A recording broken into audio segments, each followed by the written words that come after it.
7:02 on a Wednesday. I saw the sun today. That's a good sign. Blue skies. It opened up my eyes. I saw the sign. Beautiful thing. It's the Oil Stream presented by Boston Pizza. Tom Gazzola, Hernan Salas with you. Thank you, YouTube Treb, for getting us going. Hope you're doing well out there this afternoon. It's hump day. Hump day. Hump day. And the Oil Stream coming at you during the noon hour, which is a great time to go get lunch at Boston Pizza. Take advantage of the lunch menu. Playoff menu still happening. Great specials there. If I were to be having lunch at BP today, you know what I'd be having? Grilled chicken clubhouse. Nice. You? Probably their wings to start. Okay. And then, I don't know, maybe a Sandy? A Sandy? Get the deal? The Brute? Brute's there for you. And Trev would have what? You know this menu like the back of your hand. Well, today is Wednesday. Uh-huh. So I would get 2 orders of wings for Wing Wednesday. Would you get that special flavor that you said is kind of a secret, but not, it's like an open secret? Yeah. You know what? Today, I'm actually really feeling, I love their Thai chili. The Thai chili, you cannot go wrong there. And the honey hot that they have, yeah. It's a little too spicy, so a special request is honey medium is what I like to do. Honey medium. Gotta go with the hot. And Thai chili, all meat bites. Or the oven, or the fry. What do you say to people that call the all meat bites or the boneless wings chicken nuggets?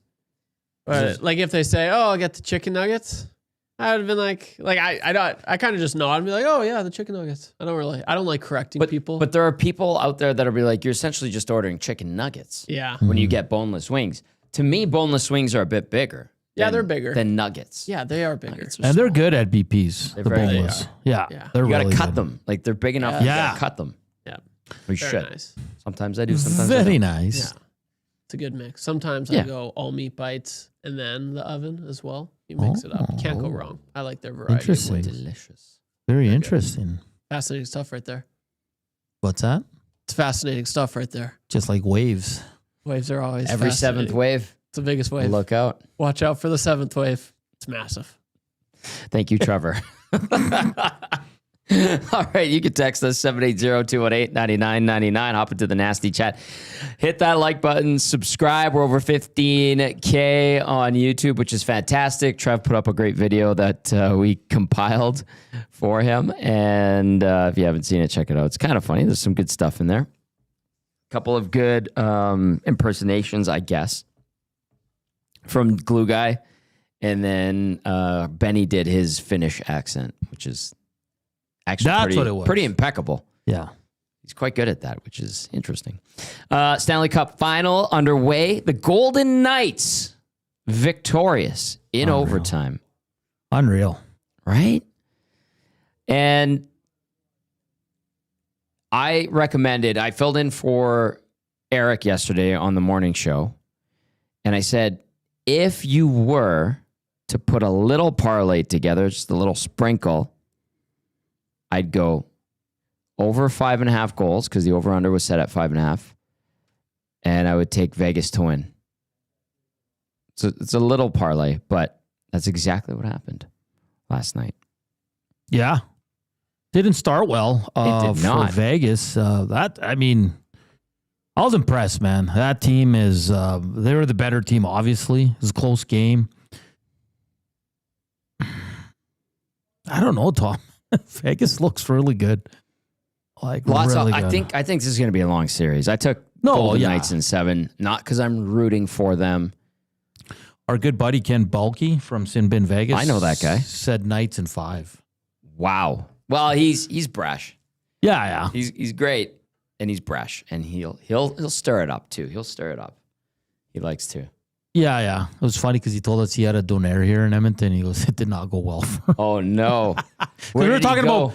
He was talking about he was having barbecue. I can't remember what it was called. Something barbecue. And he goes, I didn't know that just meant it was pork.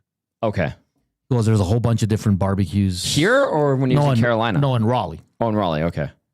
So then we were talking about food. And he goes, yeah, and I had one of your guys' famous donaires. And he goes, Yeah, it did not go well. I wonder where he got that donair. I didn't want to ask because I didn't want to throw any of the establishments under the bus. Well, they're not all great. No, of course not. I've had some bad donairs. Same. 100%. I've had donairs make me sick. Yeah, 100%. Not many, but I would say, hey, Ken, if you've got an extra 15 minutes, go to Swiss Donair on 144th and 82nd Street. Cosmic's good downtown. You like Cosmic? I do. I usually go Marco's. Marco's is good too. Yeah.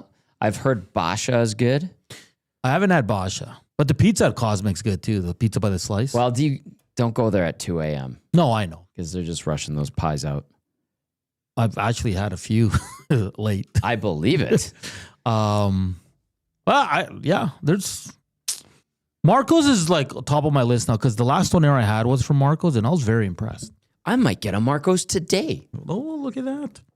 on my way home. Look at you, Tommy. Now listen, it's not healthy, but there are legumes in there, as we like to say.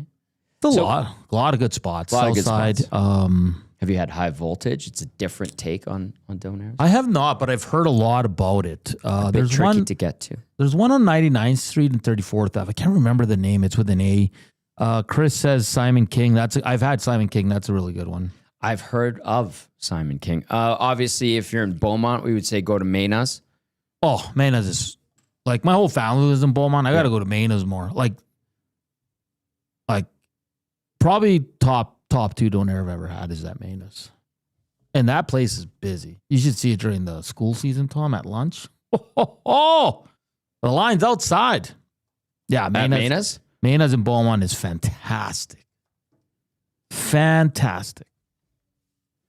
Donair Bros says Mex Bazuzu, who was by here the other day. Great to see Mex in studio, in the building. Have you ever had a donair with the meat and the chicken mix? No. Really good. I have not. Chris Gann says, isn't YTT the Donair King? Ask him. I'm not sure if he is. He likes donairs. Yeah.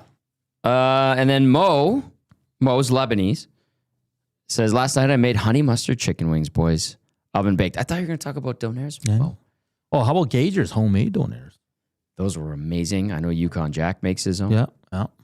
I put Gager's up there too, man. I told him you should open a store because that little mix of tomato and onion he did. Phenomenal.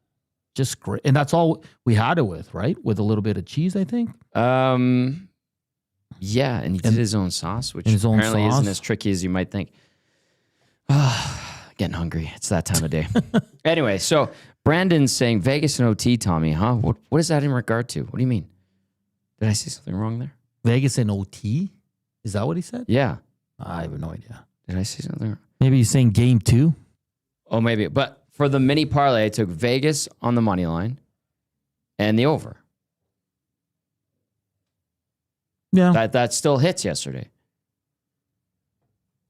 Yeah, that hits. I almost picked OT too. Did you really? Yeah. Pissed. I would have been pissed because Hurdle ruined it. Domash. Now, Belsey was saying this on the Hangout, that Carolina hasn't faced a team like the Golden Knights so far this postseason. The Habs had a good run, but Carolina was, outside of game 1, way too much for them to handle. Although, no, you know what? That's not true. That's not a true assessment, because games 2 and 3 against the Habs were both 3-2 Canes wins in overtime. And then after they built up that 3-0 lead with the 3 quick goals in game 4, the series was done. Yeah. What's concerning is I think Montreal gave them, I know it was 5-1, but the games were close, Tom, outside of the last one and the first one where Montreal did whoop them. And I think that's the good thing is Carolina was like, hey, we've been down. We were down in Montreal. Yeah. I think the concerning part is Carolina's doing a good job not giving up a lot of shots, but get scored on 5 times. And listen, I'm not putting this, and I think the broadcast said it as well, like that game, Shirley want Freddie to make a save 100%. But there's a lot of great though. Breakdown. Like Hurdles was top cheddar. Great shot. Yeah. And Howden, it's just a deflection all alone. How are you going to save that? Yeah. So I think that's concerning that they're limiting shots but they're still getting scored on a lot. Have your say, 780-218-9999. Hop into the nasty chat as well. Big game 1 victory for the Vegas Golden Knights in overtime. 5-4 is the final. I'm just looking at the stats here. What were the shots yesterday? Was it 23 for Vegas? Yeah, I think 27 for Carolina. Yeah, there it is. So someone said you accidentally said Vegas in OT to start, Tommy. Just a misspeak. Oh, my bad. Yeah. My bad. Yes, 5-4. It was late. What was it? 3 minutes left. My bad. I got confused for some reason. Thank you, Brandon. I appreciate that. I know what you mean now. Why am I on the TSN box score? I'm usually on the NHL box score. Amy and Donaire from Mo. Yeah, that's the one on 99th Street. Amin, isn't it? Yeah. Is it Amian or Amin? Amin. I don't know. I haven't been there, but I've heard of it. Yes, 3-2 in regulation. The goal was, 3 minutes and something. Thank you, Brandon. I appreciate that. I'm getting crossed up here talking about overtime games in round 2, talking about game 1. My bad. You screwed up, Tom. You done screwed up, Tom. You done screwed up, kid. Anything else stand out to you about yesterday's game 1 of the Cup final? Well, for everybody that was saying the series is a dud, 9 goals, Tom, back and forth action. I thought Changing of leads. I thought it was entertaining as hell. I truly did. I thought it was great. I can't wait for game 2. We'll see if Carolina can bounce back. They have to, or it's good night. I'll say, if they go down 2-0 going back home, going on the road, I think this is Vegas. But again, I agree with you. I think it's going 6-7. I think Carolina is too strong of a team, too much confidence. They've played excellent hockey to this point, obviously. They're not going down without a fight. Or do you think Vegas can walk away from Carolina with 2 wins? Yeah. I think we're going to see more of what we saw last night. Yeah. So do I. I think maybe not 9 goals, Tom, but I still think it's going to be back and forth. Think they clean it up? I don't see a blowout in this series. I really don't. I think right now it's only 1 game, Tom, but the big boys for Vegas showed up. If you had concerns about Carolina, or there's seeds planted of doubt in Carolina's game, what would they be? If, and then that's an if. Or do you think, no, they'll dust themselves off, they'll be okay for game 2, bounce back with the win maybe? I think they're fine. I think Rod Brindamore said, hey, if we played a good game yesterday, I'd be a little bit more concerned. He knows they weren't up to snuff defensively, which is a little shocking because they're really good at playing that style of game. But the Ghost was exposed a few times on some goals. Okay, on the Hurdle goal, I thought that was just he was chasing Hurdle, right? And there was a little give and go between Stone and Hurdle on that play because they worked it out from the corner, a little dump in, chased it down, won the race, took it around. Hurdle dumps it off for Stone. Great kind of no-look pass by Stone to Hurdle with Gostisbehere chasing him. Yeah. And because we were watching it last night, I was watching with DVD and Larry, and DVD's like, oh, Gostisbehere's got to have him there. And I'm like, yeah, you know what? You're right. And then you watch it again, and it was only for a fraction of a second that Gostisbehere was behind, and Stone made the pass in that perfect window. Hurdle got the shot off really quick, and the rest was history. Golden Knights have the win. Yeah, and Gager texted me last night. He goes, amazing what you do when you dump the puck in. Yeah, it creates opportunities, man. If you have guys who are willing to be dogs on the puck, hustle in there, fearless to a certain extent, you can still win a lot of hockey games with the old dump and chase. Is it pretty? Not necessarily. Is it effective? Not always, especially in this day and age of hockey. Can it be done? Yep. And it worked yesterday. And it has worked at times for And then the mic teams. picks up towards, after 2-0, come on, boys. Let's calm down. Yeah. Get after it. And look what they did. They calmed down, boys. Calm down. And that's just, and I think Shea Theodore's goal in the first period, Tom, really changed the complexion of the game. Yeah. Because you go into nothing's a little bit different. And they scored right after, right? Yep. Like a minute something right after. I thought that was a huge goal. You put down a little bet over at Play Alberta on that included, or was it specifically Nikolai Ehlers' shots? No, we had Freddie Anderson over 21.5 saves. He did not get there. Okay. We had Nikolai Ehlers over 2.5 shots. Like he scores 2 goals and he doesn't have a shot. I was like, come on. What are we doing here? And then what did Koob had? Koob had a Stankoven point. I'm just watching from last night. So did we get the Stankoven? So was Koob the only one to hit? Did Stankoven have a point? No. I don't think he did. He did not. So you guys went over. Oh, yeah. We've been over for like a week. How are you going to screw it and do it today? I'll probably go hoops action. Okay, we got an NBA Finals, Game 1. Yeah, you know what? I can't wait to start betting World Cup and CFL. CFL starts tomorrow. Yeah, because there's so much you can do with the CFL, right? Tackles, receptions, rush yards, touchdowns, passing yard. Fantasy, I heard there's some glitches. Heard it's better now, though. Okay. Yeah, I saw a lot of people post yesterday that they did their drafts last night, and they said, a little bit slow, but a lot better than what it seemed it was on Sunday. Okay. Yeah. Good. So they're working. We have our EST afternoons one. I know. What time? 3? No, it's EST afternoons. Oh, okay. With 5 Nasties. Oh, right. That qualified, and 4 of them are in. So I don't know, because everybody's using their fantasy names. Yeah. I don't know who the one person who hasn't clicked in yet. You have until this evening to join the league. So whoever you are, make sure you do it. I sent the emails out, I think yesterday or the day before. So make sure you're checking that. But 4 of the 5 are in. So we're just waiting on one more. I have one this afternoon. It's during a haircut. I have a hair appointment today to get my haircut. Reed set up a league. We had one last night that I missed. I logged in at 7:01 with Awanik, Belzy, and Jazzy. And I tried to log it in. It was 7:01. Didn't get in. And so it just auto-drafted a team. Wasn't even my team. I have a question. Do we have to do anything, or you just go in the room and it auto-selects the order? I have no idea. I have no idea either. Didn't get in. It just booted me out when I tried signing in. So there's that. I don't know. I know Reed has this today at 3, but I'll be driving, so I'll probably have to auto-pick the last half of my... Because after the show, I do the post-prod, get everything up. Yeah. So it'll be difficult, but we'll see if I can get her done. You'll do it.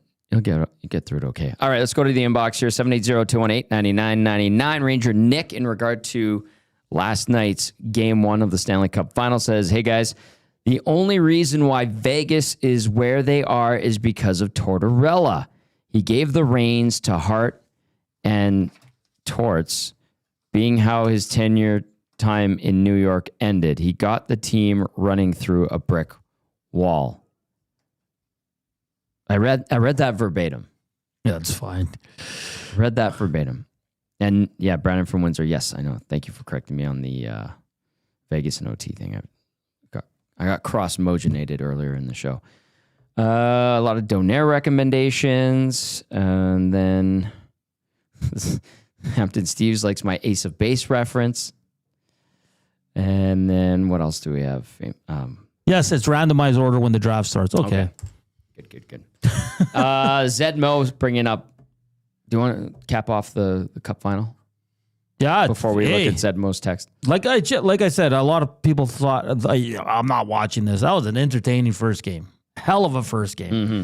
I can't wait till tomorrow. Look at tomorrow. CFL starts. You have NHL. F1 this weekend. Let's go. Monaco. We're in Monaco. It's just going to be great. World Cup's just around the corner. Canada plays Ireland on Friday. In Montreal? In Montreal. Again, well done to everybody who showed up on Monday in the rain, soaking wet. Well done, Edmonton. Give yourselves a round of applause. We'll cap off the Game 1 discussion here with Elliot in the Nasty Chat. Says, goaltending. We've seen Anderson's game completely fall apart before. I've said I have questions about Freddie Anderson. He's been very good so far, but so have the guys in front of him. Mm-hmm. Can he recover? It was Sissons, not Stone? Man, I'm 0 for 2 today. I'm almost as bad as you on Screw It, Let's Do It, Joaquin. Almost. Hey, I'm good. I got him right.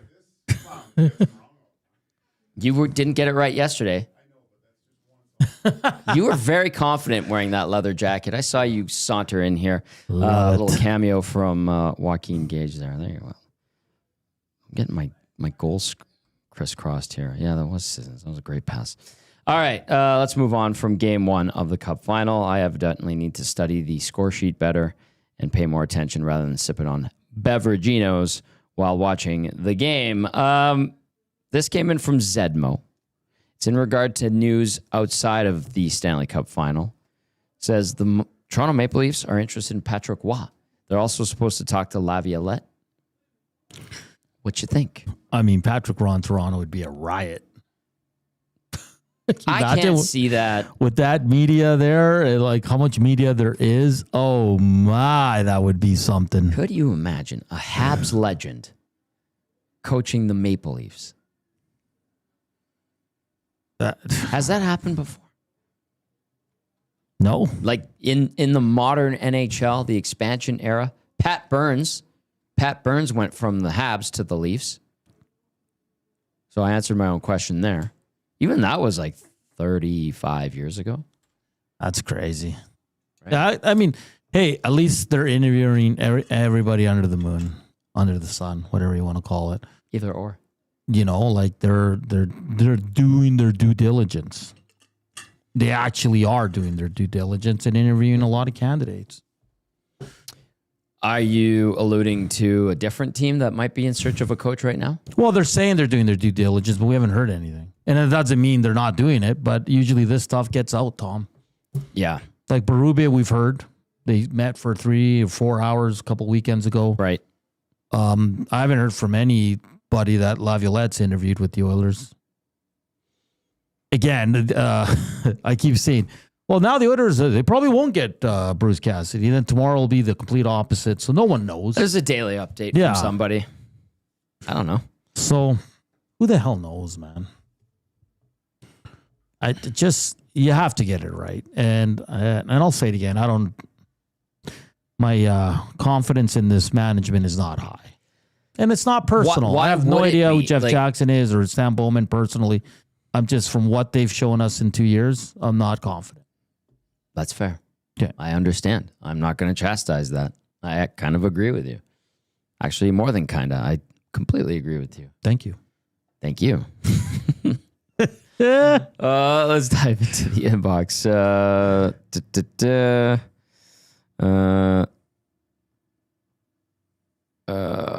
RCN says there's some discussion out there that the Oilers may trim down from 5 AGMs in the coming weeks. What can you tell us, Tommy?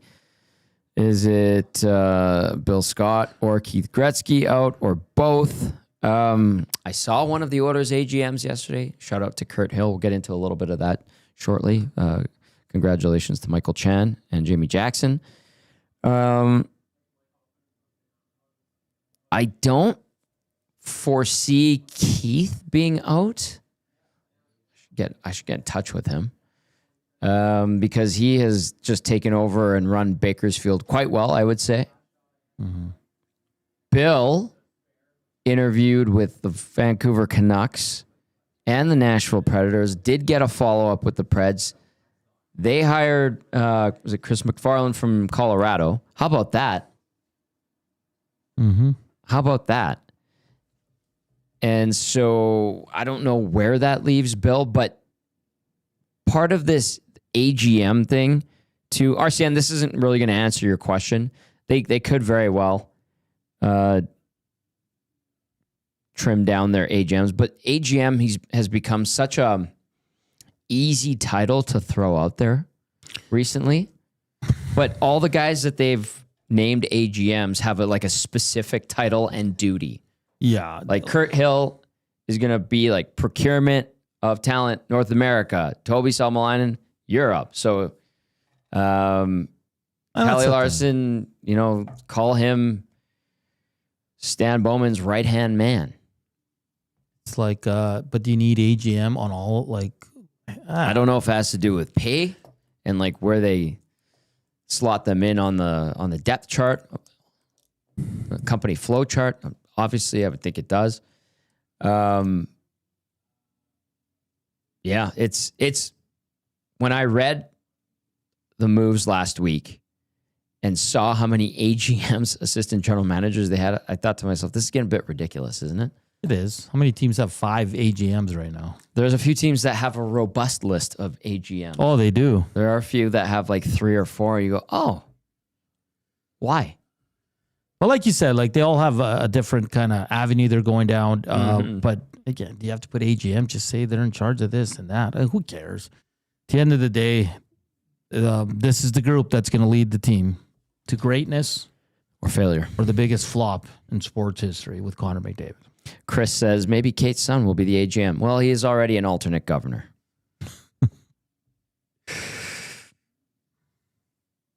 Yeah, and I think because during the Stanley Cup Finals, they don't want any news breaking, right? So I don't expect the Oilers.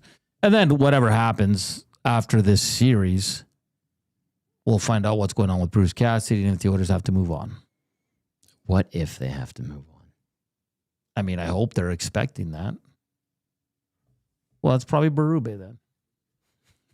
Do you see the stuff that comes in anytime Berube's name's mentioned? Is it positive? No. It's very negative. I'd say it's negative to quite negative. I haven't seen much on Berube in our show, Tom, which is and we haven't really talked about it because I still think it's going to be Bruce Cassidy once Vegas is done with the Stanley Cup.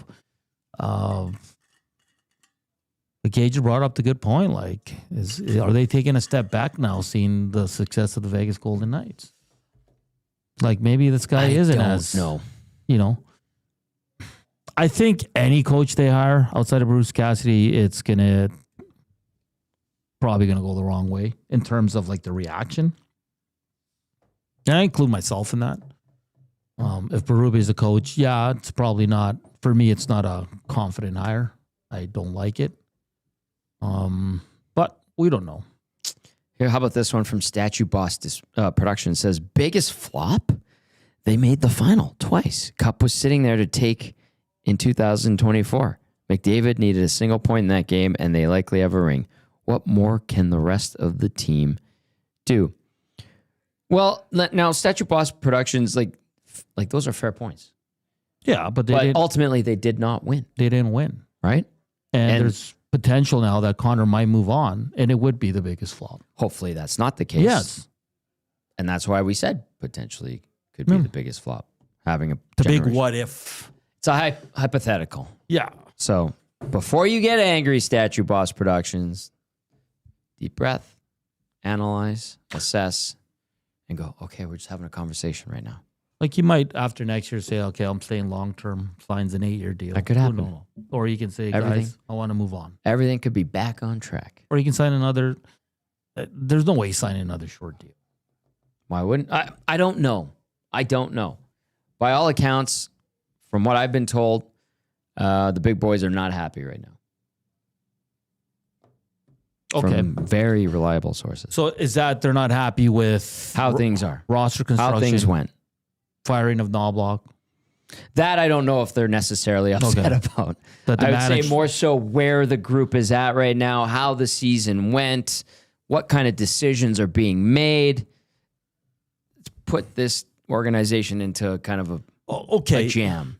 But do you think, okay, so obviously Daryl Cates had a lot to do with what happened so far this offseason, okay? Yes. He's the owner. It's his team. He can do whatever he likes.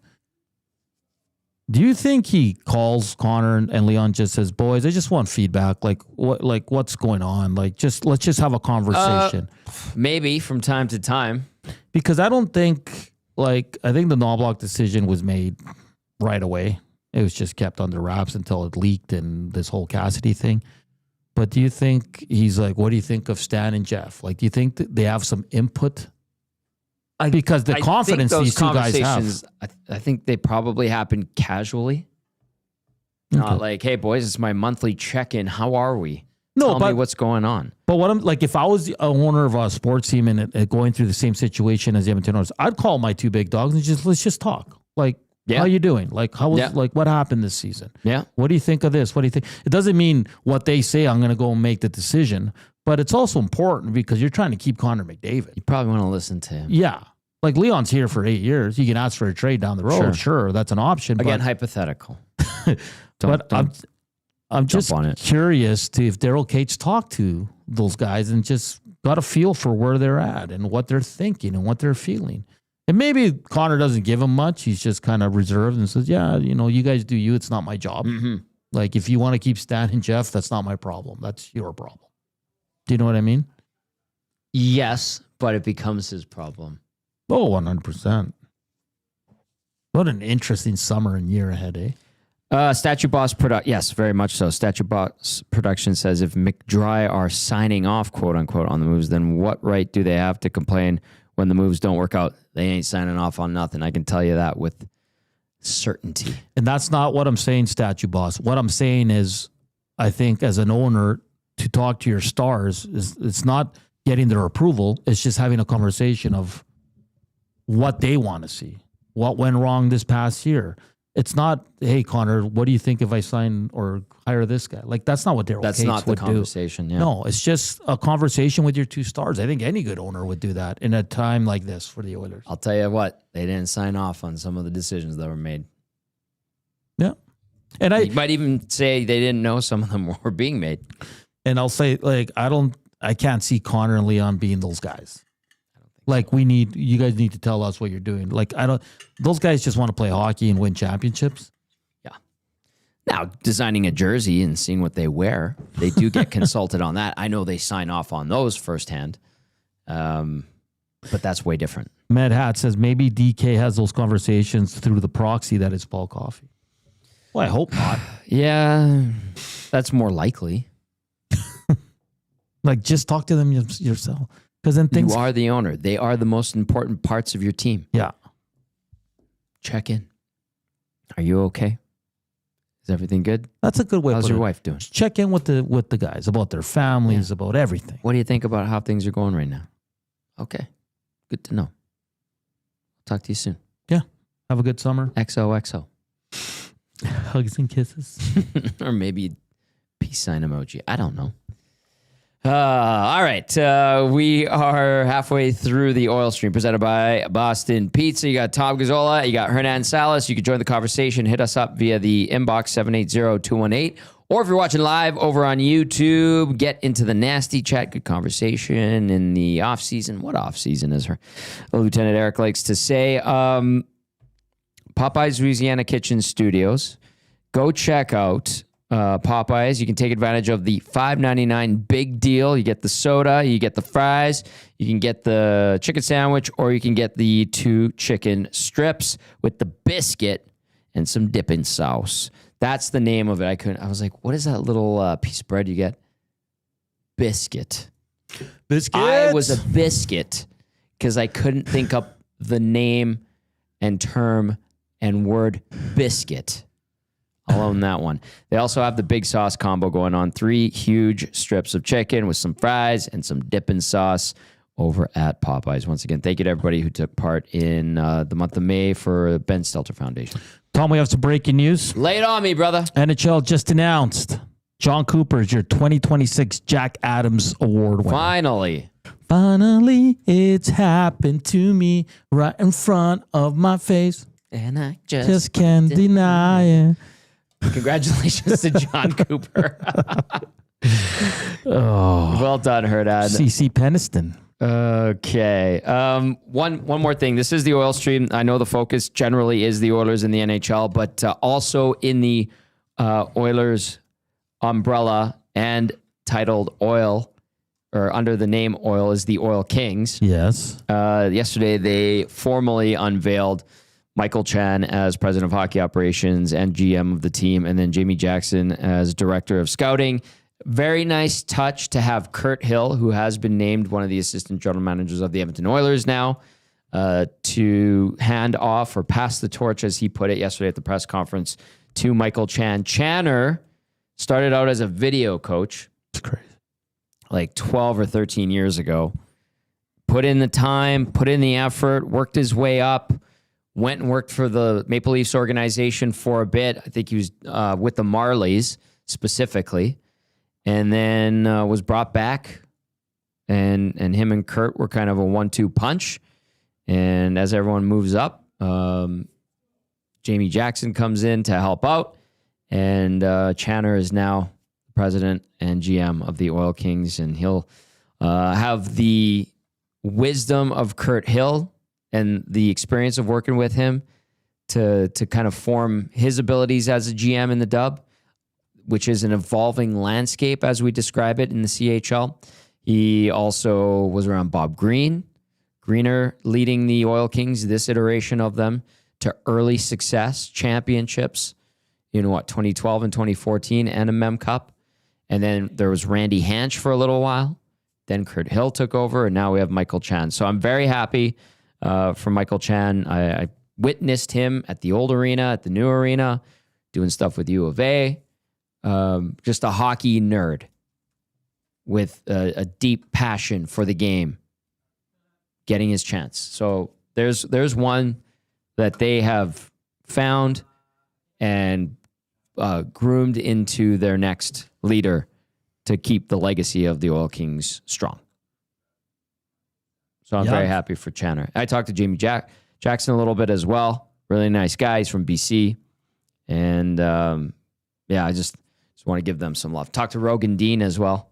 Good to see Rogan. Curtis Muka, happy birthday. Goalie coach for the Oil Kings. He had some interesting Sebastian Cossa stuff to tell us. Oh. Yeah. Cossa apparently very popular, not just with Oilers fans, other teams perhaps might be interested in the former Oil King. Congrats. If you said to Mooks, is he ready to be the number one in the NHL for any team? He would say, tap the brakes on that idea. Well, yeah, 100%. Yep. I agree. Oh, also saw Kevin Radomski. He's the best. Him and Matt Barrett had that press conference humming along very smoothly. Stoff and I caught up. Jim Matheson was there. And then, of course, a couple, I think Global and CTV were in tow as well as the Oil Kings in-house TV and digital stuff, platforms. That's awesome. It was good. Really well done. And Michael Chan was on with Reed. Yes, he was. Mm-hmm.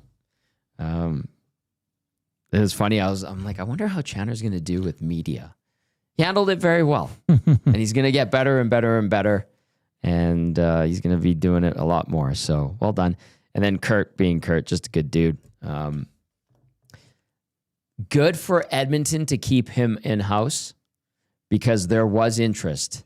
Yeah. And the Sharks were circling to pluck him. He's one of the better GMs in the Dub. Yeah. Like, he was excellent. Excellent.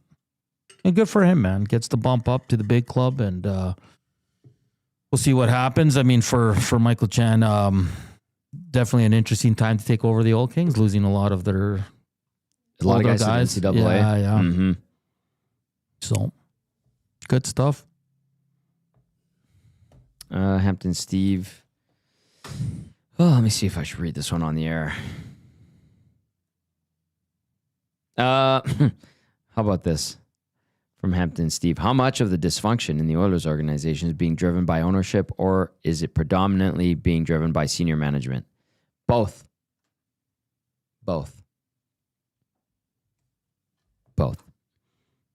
In my opinion.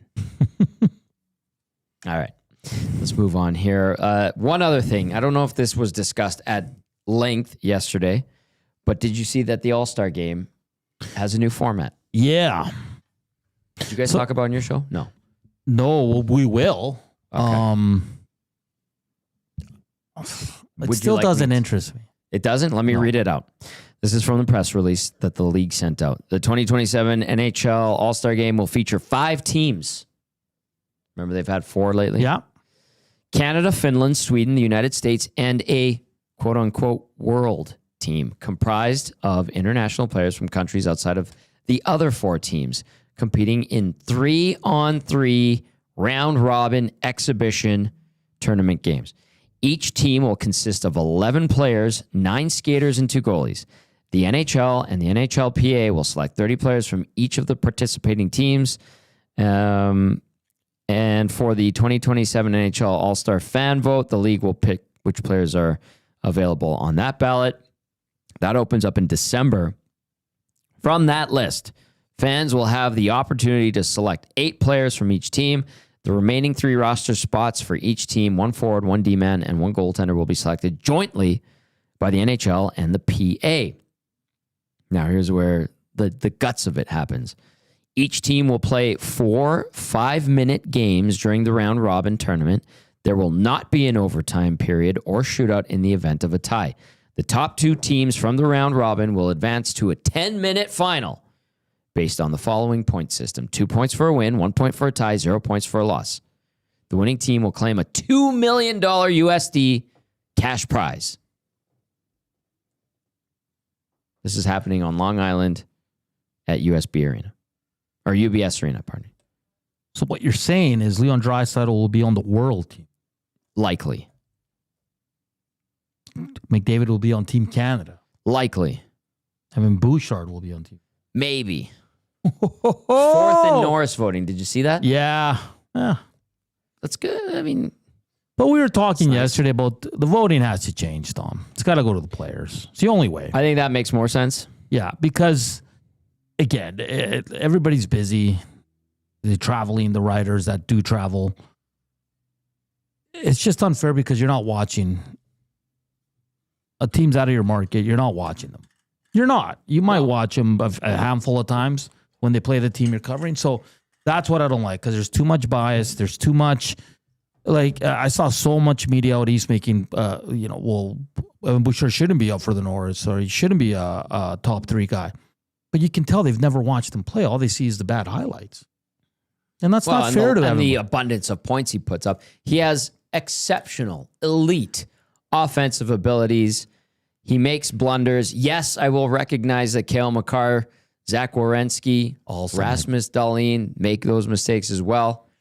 I put this to DVD yesterday when we were discussing this. How much of it is perception of the style of Evan Bouchard playing a softer type game? Sure. On top of the gaffes. Yeah, sure. But again, like Tom, you do a show and then you do pre and post. Mm-hmm. I'll ask you this for Zach Werenski. How many times do you watch the Columbus Blue Jackets last I watched them like 3 times total. 2 of those were Oilers games. Okay, so if you were a voter, how can, and I'm not throwing you, this is just an example. This is a hypothetical. Yeah.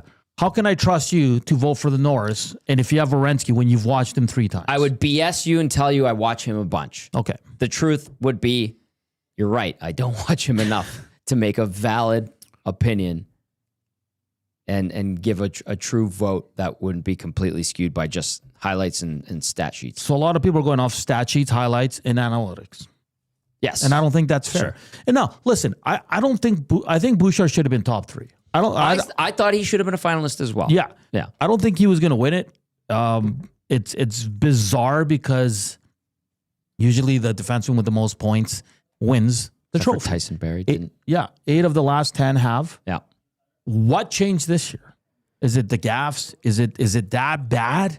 That's why I asked, is it the perception, keep in mind, that he's soft and he makes those huge blunders that are incredibly costly. Amish fan says October ruined his chances. And that's fair because I saw a lot of media out there saying, well, a lot of Oilers supporters saying, well, you just have to ignore October. Well, that's not how it works. You can't. No. You can't just ignore a month because he was bad. That's a huge part. That's a month of the season. That was what, 14 games this year? Yeah. You can't just pick and choose what months you want Bouchard to be noticed for the Norris. You know, I'm going to watch Macklin Celebrini's December. Yeah. And that's it. And then give a vote on that. No, you can't. This one says from James, and are the players watching more hockey? Do you think there are not players who view Bouchard as an inconsistent defender? But James, at least they're playing against them. I would trust a player's intuition and experiences over myself watching games going to games, my peers and friends watching games and going in the media, I would defer to the player and say, well, what do you guys think of who's the best defenseman in the league? And I would be like, I trust that way more than anybody in media. No offense to our friends and colleagues. Because don't get it twisted. When teams are game planning for the Oilers, Bouchard's the top of the list. When he's in the defensive zone, go at him because he might throw up a pizza. Okay? But in the offensive zone or the stretch pass, they're like, you have to keep an eye on him. Do not let him shoot. Yeah. Take away, get sticks on puck. Like that's all I'm saying is, again, Bouchard wasn't in the top 3. I get it. But I just seen only 12 first place votes. That just shows me that people don't watch. They just see highlights. They run on the narrative. Because when Bouchard's bad, let's be honest, here collectively as a media, we're honest about it. But now they're bad. Like 25 minutes a night. Yeah. So people see that and they're like, oh, Bouchard again. Do you know what I mean? Yeah. But there were instances where it was Bouchard again. Now, there were nights where we were going, boy, McDavid really didn't back check that hard on that one. Oh, Draisaitl with a TV turn. Draisaitl with a turnover on the blue line with a blind backhand pass that led directly to goal. Like those guys do it too. But yes, everybody's hyper-focused on this team in this market. Yeah, same thing with, it's crazy because until April, no one had the lean for the Norris until Elliott and Chris Pronger said it on a broadcast. I was surprised by that. And with all due respect to him. Yeah. And again, Chris Pronger knows his hockey. He's one of the best defensemen to ever play in this game. Yes. Elliott Friedman, he's in tune. He's the top insider in the NHL. Yes. But let's be honest. No one said anything about Darlene until April. Also so is it because they made the playoffs for the first time that everybody just jumped to, well, it's probably Darlene, right? And nothing against Darlene. He was probably great. But again, Tom, in the regular season, I might have seen 4 Buffalo Sabres games. And 2 of them was probably just had it on and doing stuff around the house. Did they play on Hockey Night in Canada? Did I have it on? Was I getting ready to do something that night? Probably an Oilers game because they also played most Saturdays. It's interesting, but at least, See, Scotty Note says, Bouchard and Dahlin were very close. Did Pronger and Friedman's glazing of Dahlin cost Bouch the final spot? I think that's part of it. That's when it really came to light, didn't it? Because Noodles had Bouchard number 1. I think Craig Button had Bouchard top 3. Those guys, I would say, watch more Oilers than the others. Yeah. Okay. We need to get to the numbers game brought to you by Play Alberta. When you bet with Play Alberta, you give back to Alberta. That's because it's the only app in the province that puts all revenue directly back into supporting programs and services that Albertans rely on every day. So next time you place a wager on your favorite team, know that you're also making a difference across the province through Alberta's General Revenue Fund. Visit playalberta.ca/EST to learn more. That's playalberta.ca/EST. Must be 18 plus to play. If you gamble, use your what, Hernan? Game sense. Thank you. And I read that verbatim, and where they have all caps, I really emphasize those words on the read. That's why they're set up like that, Tom. It's really well done. You gotta really hit those. Hit those all caps. The numbers game. 2-0 Vegas after tomorrow. Yay or nay? No. Nay. 1-1. 1-1. Heading back to Sin City. Is that advantage Vegas or is that advantage Carolina? Vegas, because you get the split. You get the split. Yeah. I think that's the logical answer to that. Do we see 9 goals again, or does it come way down? Not way down, but I think it comes down. I'm going to go 6. So over under at 5.5. Yeah. And you're taking the over. I still take the over. Yeah. It was at 5.5 yesterday. Maybe they bump it up. That's great. They probably will. Yeah. What's crazy is, again, first shot goes in. Yeah. Great shot, but its first shot goes in. A lot of first shot goals. I know we like to dump on the Oilers for allowing first shot goals in games. Rightly so, I would say. No. Do we do But that? it's happened quite a bit. Oh, I definitely do. I will own that. Be like, well, there was another first shot goal tonight given up by Edmonton. I do it on the pre and post game show. All the time. All the time. What else for numbers game? Do you want to leave it there? Let's leave it there. That was good. Numbers game brought to you by Play Alberta. The Coob has slid in. He sure has. Look at that polo he's wearing today. Best dressed man at EST. Yes, sir. Goodwill find. Goodwill Wednesday. Always. It is Goodwill Wednesday. Did you but get not that on Patronus any of the Mercedes? shows. I did not. There? No. If that was a Goodwill find, man. I wish. The one off Stony Plain Road, though, actually has a selection like that. You'd probably find a hoodie just like that. Really? Good. They have They have good a stuff marquee there. selection. Yeah. I spent $160 there a couple weeks ago. I did. I bought 3 jerseys. I got a Grey Cup, what was it, 90th Grey Cup when it was Where was here that? in Edmonton. Not the 90th one. Which one? 2010? 2010. Yes, the 2010. Yeah, you wore Grey it Cup. here, right? Alouettes Yeah, it was over amazing. Riders. Yeah, it was I a was pretty there. jersey. It was a green and gold jersey. I know which Had one. the city, Yeah. Commonwealth in the background. Yeah. Beautiful tarp. Canada on the side patch, And then the old Oilers jersey from 06. Ooh. No patch or anything. That one's on not it, but- coming back, by the way. Just Nope. The copper and blue is it's for it's. Let's just say they've put those in the vault for a while. Mm. You know, people have been Maybe asking. in 20 years they'll bring it back. I did get a little update on the hometown remix jersey, and there was some discussion that it had elements of the neon jersey that the Oilers had a few years ago. I was told that's not necessarily true. Oh, like that navy, Yeah. really dark, almost black blue with the orange outline. That I saw a thing that I said, like those. I didn't care. I thought they were too simple. Anyway, I said that rumor that they have like a base in that jersey or it kind of derives from that. I was told that that's not necessarily true. Interesting. That's the only update I got. And you're starting to see the leaks with other teams, by the way. Yeah. Coop, what else? What else did you pick up? What was the other jersey you got? Well, just like you were saying, those old Oilers jerseys aren't coming back. Yeah. Tom Brady isn't either. I got a replica Tom Brady jersey, Pats, number 12, TB12. Nice. That was what I got. There was a Malkin segue. Winter Classic jersey as well. I would have picked that with up.